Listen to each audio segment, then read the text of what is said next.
All right, folks, here we go again. Donald Trump wins an election, and the country dives headfirst into what I like to call FAFO season. That's right. Go around and find out season is officially in full swing. Every time Trump clinches a victory, it's like a social earthquake, shaking loose some of the most unhinged, hateful people who just can't help but reveal their true colors. And then, predictably, they end up face planting into the consequences of their own actions. Let's talk about the self-proclaimed rational adults in the room. You know, the leftists who love to parade themselves as the champions of compassion, the moral high ground, the reasonable ones. Well, every single time they don't get their way, it's like a broken record, full-blown meltdowns. They show their hand as a crowd of emotional wrecks, intolerant and out of control. It's Groundhog Day, people. We've been here before, and the cycle is exhausting yet endlessly entertaining. Yep, the woke bubble of higher education strikes again. Recently, an employee at the university, Leonard Serrato, formerly an assistant director of fraternity and sorority life, decided to hop on Instagram and let loose. And by let loose, I mean he posted a video telling Trump supporters to, and I quote, jump off a bridge. It didn't end well for him. The university swiftly distanced itself from Serrato, parting ways with him after his November rant went viral. Yet another example of how the woke mob's self-righteous outrage always manages to boomerang back on them. Accountability season is here, folks, and it's not just coming for the trolls. It's dragging them into the spotlight and showing everyone what their so-called tolerance actually looks like. But let's not stop there. This is just the tip of the iceberg. The unhinged antics are pouring in from every direction. And I've got the receipts. So buckle up, because we've got some wild stuff to unpack. I don't care if we've been friends our entire lives. You can literally, if you voted for Donald Trump, if you are so sad about your groceries being expensive, get a better paying job. Do better in life. Get education. Do something. Because you're stupid. And I hope you go jump bridge.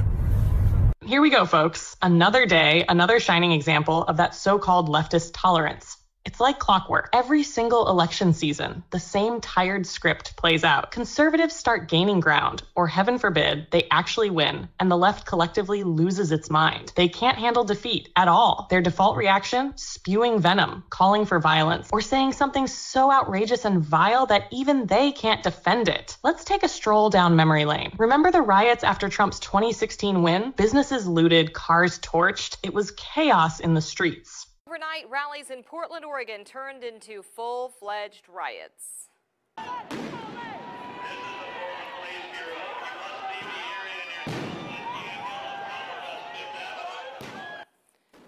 Frightening scene there in Portland as protesters and police clashed into the early morning hours. Police had to use tear gas, and you heard the flashbangs as they tried to get crowds moving. Well, some protesters took to bats, to cars, smashing in their windshields. Others blocked traffic, attacked drivers, and also vandalized business. Fast forward to the Supreme Court overturning Roe v. Wade. And what happened? Pro-life organizations across the country were vandalized, firebombed, and threatened. And now, here we are again. This time, a university professor is essentially saying that people who disagree with him politically don't even deserve to live. What really takes the cake, though, is the hypocrisy. The left never misses an opportunity to point fingers, branding conservatives as violent, extreme, and intolerant. But let's be real. Who's actually rioting in the streets? Who's harassing politicians during dinner, doxing Supreme Court justices, or vandalizing churches? Who's throwing milkshakes at people for the crime of having a different opinion? It's not conservatives. These so-called tolerant leftists are the same ones who fire employees over their political beliefs. Yet, they never shut up about how inclusive and accepting they are. It's all talk. The second someone dares to step out of line, their tolerance evaporates faster than a puddle on a summer day, and their true colors come roaring out. And why does it always seem to come back to educators? This professor at the University of Oregon isn't a one-off case. There was that infamous Connecticut teacher, too, who went viral for a similarly unhinged rant. Why is it always the people shaping young minds who turn out to be the most intolerant? It's almost like they're trying to push an agenda or something. Neither the are you guys. Just because you won doesn't mean we don't remember who the you voted for. And just please don't test your gangster on me, because you will end on a stretcher, gone forever. So serious. Nobody talk to me unless you want to swing. If you want to fight, text me, call me. She was, unsurprisingly, fired on the spot. But instead of owning up to her actions, she ran straight to her local news station, seemingly in a desperate bid for sympathy, or maybe forgiveness. Those who know you say you love teaching. How hard is it to walk away from that? It's hard right now because, you know, this is not who I am as a professional or who I am as a teacher. I've devoted my whole life to this, you know, preparing my whole life. I always wanted to be a teacher from the time I was a young child. And, you know, I finally worked my way up to that. And I am well respected, which I appreciate. I love my students. I love their families. I love the people I work with.